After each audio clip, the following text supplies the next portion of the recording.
నమస్తే BCN news కి స్వాగతం. నా పేరు నీలిమ. ముందుగా ముఖ్యాంశాలు.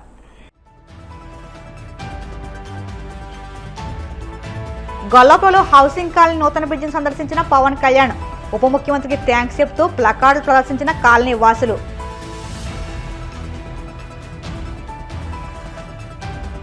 రాయలసీమ ప్రాజెక్టులన్నీ టీడీపీ హయాంలోనే రూపుదిద్దుకున్నాయన్న BTech Ravi. Pulivendula micro irrigation ప్రాజెక్టును జగన్ తన కమిషన్ల కోసం ఆపారని ఆరోపణ. రాష్ట్రంలో యథేచ్ఛగా రెడ్ బుక్ రాజ్యాంగాన్ని అమలు చేస్తూ వైసీపీ నాయకులు కార్యకర్తల మీద వింత కేసులు పెడుతున్నారు. వైసీపీ నేత మనోహర్ రెడ్డి ఆగ్రహం. తిరుమల శ్రీవారిని దర్శించుకున్న హోంమంత్రి వంగలపూడి అనిత. ఆలయవడలతో స్వాగతం పలికిన అధికారులు. కాకినాడ జిల్లా పిఠాపురం నియోజకవర్గ పరిధిలోని గొల్లప్రోలు హౌసింగ్ కాలనీ వద్ద నూతనంగా నిర్మించిన బ్రిడ్జిని ఉప ముఖ్యమంత్రి పవన్ కళ్యాణ్ సందర్శించారు. సొద్దగడ్డ కాలువపై నిర్మించిన వంతెనపల్లి నాణ్యతను పరిశీలించారు. బ్రిడ్జి మొత్తం తిరిగి అధికారుల నుంచి వివరాలు తెలుసుకున్నారు. సొద్దగడ్డ కాలువపై పవన్ కళ్యాణ్ ఆదేశాలతో 3.05 కోట్ల అంచనా వ్యయంతో రోడ్లు భవనాల శాఖ ఈ వంతెన నిర్మించింది.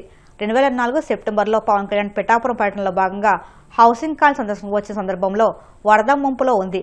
పడవపై వెళ్లి కాలనీవాసుల సమస్యలు అడిగి తెలుసుకున్నారు. కాలువకు వరద వచ్చిన ప్రతిసారి ముంపునకు గురవుతుంది. రాకపోకలు ఇబ్బంది పడుతున్నామని హౌసింగ్ కాలనీ వాసులు పవన్ కళ్యాణ్కి చెప్పారు.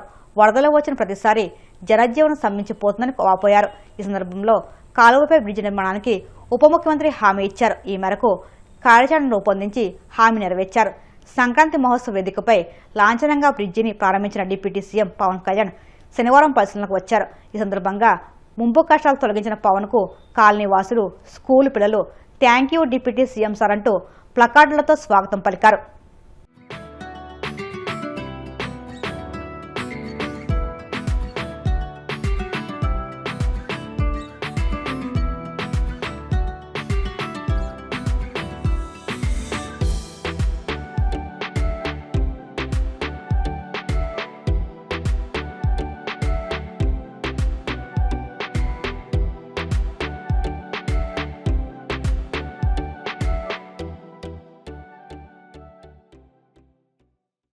ఎట్టకేలకు 25 ఏళ్ల తర్వాత కోపెల్లె వంతెన నిర్మాణం చేసేందుకు అవకాశం ఏర్పడిందని మంత్రి బీసీ జనార్దన్ రెడ్డి అన్నారు.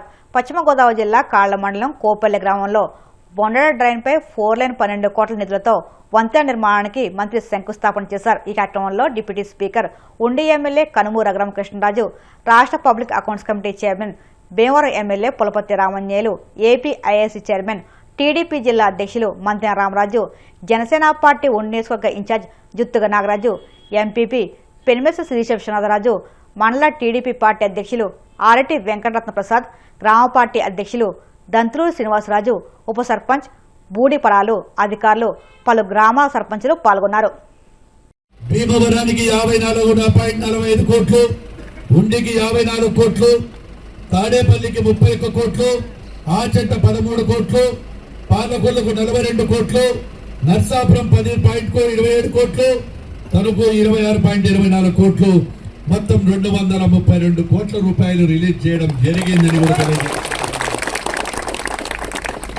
మా పెద్దలు ఎప్పుడు చెప్తా ఉంటారు, అసెంబ్లీలో ఎదురు కూర్చుంటానే, జనార్దన్ రెడ్డి గారు నా బ్రిడ్జి ఏమైందని ఒక్కటే చెప్పాను. మీరు పట్టుదల గల వ్యక్తి, మీ పట్టుదల ముందర ఖచ్చితంగా కూడా మీరు ఏదైతే ఇచ్చారో రేపు కొత్తగా బడ్జెట్లు వచ్చినప్పుడు శాంక్షన్ చేస్తామని చెప్పిన విధంగా కూడా ఈరోజు ఇవ్వడం జరిగిందని కూడా చెప్తా ఉన్నారు. అదే విధంగా 5 కోట్లతో చేబ్రోలు నుంచి ఉండి రోడ్డు, 4 కోట్లతో భీమవరం నుంచి గుడివాడ రోడ్డు, 12 కోట్లతో కోపల్లి గ్రామం దగ్గర వంతెన, అదే విధంగా వీటితో పాటు అదనంగా పార్ట్ హోల్స్ కూడా చేయడం జరిగినాయి. వీటన్నిటికీ కారణం పట్టుదల. మేము ఎన్నిసార్లైనా కనపడని రండి రమ్మని చెప్పి పిలిపించి నాకు రోడ్లు కావాలి, నేను ప్రజలందరూ కూడా ఉండి ప్రజలు నన్ను ఆశీర్వదించారు, నన్ను ఏదైతే గౌరవంతో గెలిపించిన ప్రజలకు న్యాయం చేయాలి, మీరు ఆర్థికంగా ఎన్ని ఇబ్బందులు ఉన్నా కానీ కూడా ముఖ్యమంత్రి గారికి చెప్తాను, గౌరవ ముఖ్యమంత్రి గారికి చెప్తాను, లోకేష్ బాబు గారికి చెప్తానని చెప్పి ఎన్నోసార్లు చెప్పి ఈ రోజు పట్టుబట్టి 20 సంవత్సరాల నుంచి ఎంతో మంది నాయకులు వచ్చారు పోయారు. ఈ రోజు ఒక నాయకుడు అనుకుంటే బ్రిడ్జి ఏ విధంగా వచ్చిందో ఆలోచించాలి. అదే గొప్పతనం యొక్క రామకృష్ణరాజు గారిని తెలియజేస్తా ఉన్నారు. గత పాలకులు కూడా చెప్పారు, ఎన్నో ప్రామిసులు చేశారు, మేము అది చేస్తాం, 4 లైన్ల బ్రిడ్జి అన్నారు. 4 లైన్ బ్రిడ్జి లేదు, సింగిల్ బ్రిడ్జి లేదు, అది ఎప్పుడు కూలిపోతుందో కూడా తెలియదు. అటువంటిది ఈరోజు 4 లైన్ల బ్రిడ్జిని కూడా శాంక్షన్ చేశాము. కాంట్రాక్టర్ గారికి కూడా చెప్పడం జరిగింది. అదేవిధంగా కొన్ని వినతులు కూడా ఇవ్వడం జరిగినాయి. ఇప్పటికే వాటన్నిటిని కూడా పరిశీలించి త్వరలో పీపీపీ మోడల్లో కానీ ఏ విధంగా ఫీజిబిలిటీ ఉంటే వాటన్నిటిని కూడా కంప్లీట్ చేస్తామని చెప్పి 20 సంవత్సరాలుగా మరి ఎంతమంది ఎంత కృషి చేసినా మా ప్రియతమ మిత్రులు జనార్దన్ రెడ్డి గారి చేతుల మీదుగా జరిగే అవకాశం వచ్చింది. నేను ఇక్కడ ఎమ్మెల్యేగా ఉన్న సమయంలో మిత్రులు జనార్దన్ రెడ్డి గారు మంత్రిగా ఉన్న సమయంలో ఆయన అమృత హస్తాలతో శంకుస్థాపన చేయడం జరిగింది. ఖచ్చితంగా ఫిబ్రవరి 1వ వారంలో పనులు ప్రారంభించి 4 నెలల్లో బ్రిడ్జ్ అప్రోచ్ రోడ్లు అన్ని కలిపి బాగా ఎక్కువ ఎక్కేస్తున్న 6 నెలల్లో 4 నెలల బ్రిడ్జ్ మన కళ్ళు ఎదురుగుండా సత్కారం అవుతుంది అంటేనే ఎటువంటి సందేహం లేదు. ఇప్పుడే మంత్రి గారు కూడా ఎవరు పని ప్రారంభించినా ఈ బ్రిడ్జ్ వరకు ఎటువంటి ఆర్థిక ఇబ్బందులు లేకుండా చూసుకునే భరోసా తీసుకుంటాం అని కూడా ఆయన చెప్పడం జరిగింది. ఎందుకంటే గతంలో కొన్ని ఎక్స్పీరియన్స్లు ఉన్నాయి కాబట్టి మీరు లోపల మనసులో భయం ఉండొచ్చు. అటువంటి ఏమీ అక్కర్లేదు. అప్రోచ్ రోడ్లు కూడా అటు ఇటు 1.2 కిలోమీటర్స్ 4 లేన్లు ఉంటాయి. అది భవిష్యత్తులో ఈ రోడ్డు అంతా కూడా 4 లేన్ల రోడ్డుగా అభివృద్ధి చెందడానికి ఒక సూచికగా మనకు స్పష్టంగా అర్థమవుతుంది. 20 సంవత్సరాల నుంచి ప్రయత్నం చేసి ఎవరు చేయలేని బ్రిడ్జిని మన రఘురామ కృష్ణరాజు గారు తీసుకువచ్చారో వారికి మనస్ఫూర్తిగా అభినందనలు తెలియజేస్తున్నాం. 20 సంవత్సరాల్లో ఎంతో మంది నాయకులు ఎన్నో కృషి చేసినా కూడా ఫలితం రాలేదు. ఈ రోజు అది అమల్లోకి వచ్చింది. ఈ బ్రిడ్జికి 4 లైన్స్ బ్రిడ్జి అంటే భవిష్యత్తులో ఈ రోడ్డు భీమవరం నుంచి కల్లిండి మీదుగా ఊలేపల్లి వరకు కూడా 4 లైన్స్ అయ్యే అవకాశం ఉంది. దీనికి 4 లైన్స్ అవసరం ఉంటుందని ముందే భవిష్యత్తు ఆలోచించి ఈ రోజున 4 లైన్స్ బ్రిడ్జి ఏర్పాటు చేయడం జరిగింది. సుమారుగా బ్రిడ్జి 15 సంవత్సరాలు శాంక్షన్ అవుతా ఉంది, కానీ ఎప్పటికప్పుడు వెనక్కి వెళ్ళిపోతా ఉంది. కానీ గౌరవ మంత్రి గారు వచ్చిన తర్వాత గౌరవ స్పీకర్ గారు కూడా ప్రత్యేకంగా దృష్టి పెట్టి శాంక్షన్ చేయడం జరిగింది. ఎందుకంటే ఈ రోజు ఎంత అవసరం అక్వారంగంలో ఈ రోజు ఇక్కడ ఉన్నటువంటి ప్రాసెస్ చేసిన మెటీరియల్ బయటకు వెళ్ళడానికి అన్ని రకాలుగా కూడా ఉంది.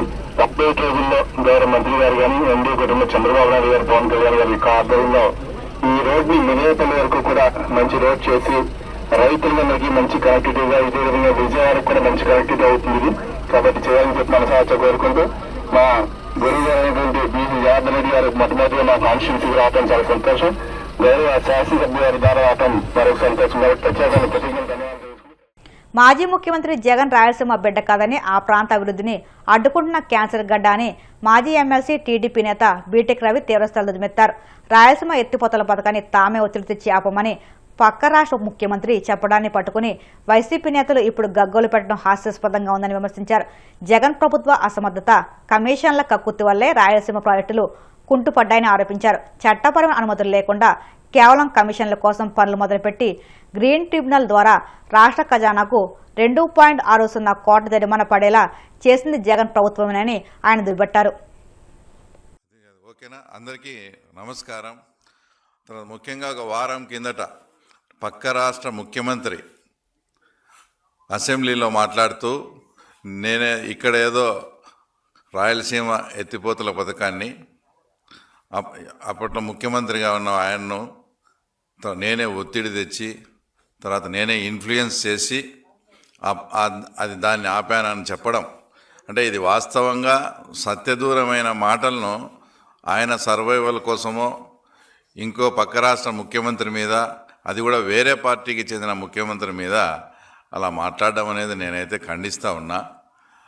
అయితే ఆయన ఒత్తిడి తెచ్చి తర్వాత ఇన్ఫ్లుయెన్స్ చేసిన అని చెప్పడం, తర్వాత దాన్ని చూసి అంటే ఈ గత 1.5 సంవత్సరం నుంచి అంతకుముందు 2 సంవత్సరాల నుంచి నిద్రపోతూ ఉండే ఆ తర్వాత ఈ వైఎస్ఆర్సీపీ నాయకులంతా ఇప్పుడు లేచి ఓ అబ్బా ఇదంతా మీ వల్లనే ఇబ్బంది పడినది మీ వల్లనే ఆగిపోయిందంట అని ఇప్పుడు లేచి అంతా గగ్గోలు పెట్టడం.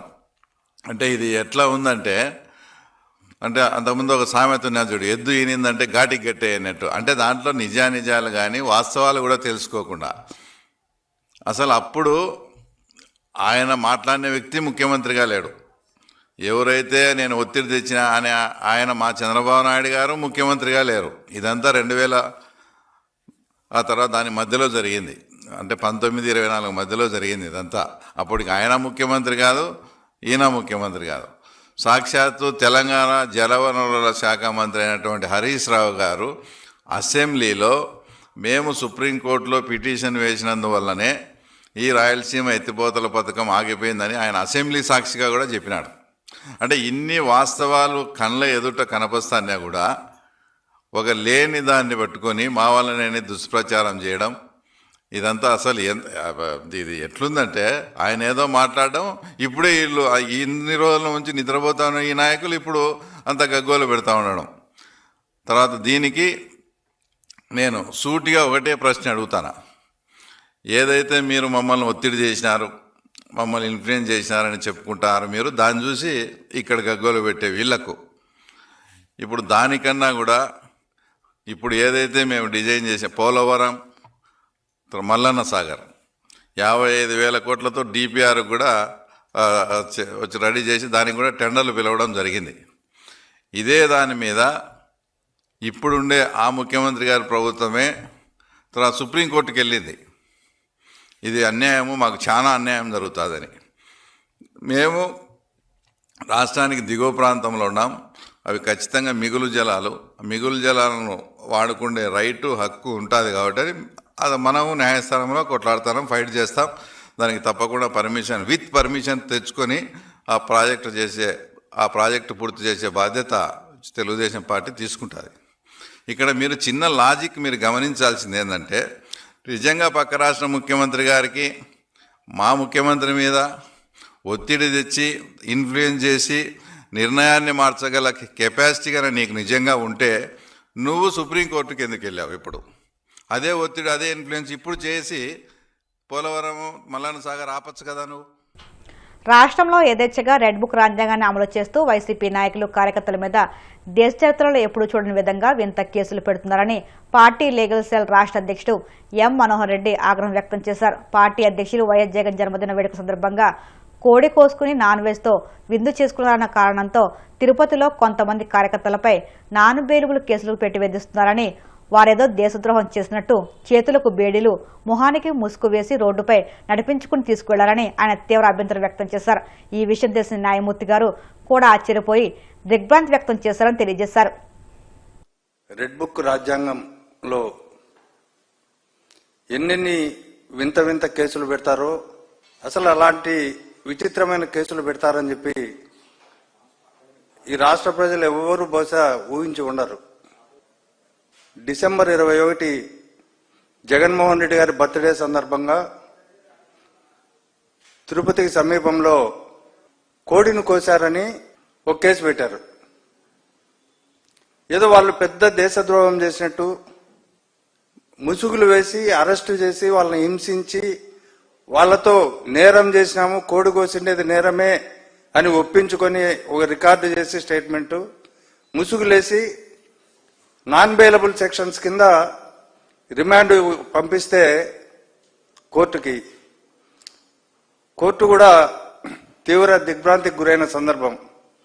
ఇదేంది ఇట్లా కూడా కేసులు పెడతారా మీరు కోళ్లను కోస్తే అని ప్రశ్నిస్తే కేసులు, కేకులను కట్ చేస్తే కేసులు, కోళ్లను కోస్తే కేసులు, చివరికి జగన్ గారి ఫ్లెక్సీలను చూసినా కేసులు పెడతారేమో అనే ఒక దుష్ట సాంప్రదాయం, ప్రజల్లో అనుమానాలు ఇవన్నీ కూడా తలెత్తుతున్నాయి. ఎందుకంటే పోలీసులు మరీ బరి తెగించి పాలకులు చెప్పినట్టు చేసే దాంట్లో భాగంగా ఈ మధ్య చూసాం రోడ్లపై ఊరేగించడం, కొట్టి హింసించి అనేక సుప్రీంకోర్టు తీర్పులు, హైకోర్టు తీర్పుల్లో చేతులకు బేడీలు వేయకూడదని, నిందితుడికి అలాగే రోడ్లపైన ఊరేగించకూడదు, ముసుగులు వేయకూడదని చెప్పి అనేకమైన తీర్పులు ఉన్నప్పటికీ వాటిని ఉద్దేశపూర్వకంగా హోంమంత్రి స్థాయి, ముఖ్యమంత్రి, అలాగే డిప్యూటీ ఉప ముఖ్యమంత్రి వీళ్ళందరూ కూడా అదే పనిగా రెచ్చగొడుతూ పోలీసులను ప్రేరేపిస్తున్నారు ఇట్లాంటి కేసులు పెట్టడానికి. ఇది ప్రజాస్వామిక సాంప్రదాయాలను పూర్తిగా కాలరాస్తూ పోలీసులు ఈ వ్యవస్థలను ధ్వంసం చేస్తున్న పరిస్థితుల్లో పోలీసులు తమ వైఖరి మార్చుకోవాలా? ఇది ఎల్లకాలం ప్రభుత్వాలు చెప్పినట్టు అది ఒక వ్యవస్థ. ఈ ప్రభుత్వం ఉంటుంది, రేపు ఇంకో ప్రభుత్వం వస్తుంది. ఆ ప్రభుత్వంలో ఎలా ఉంటుందో మీ పరిస్థితి కూడా అర్థం చేసుకోవాలా.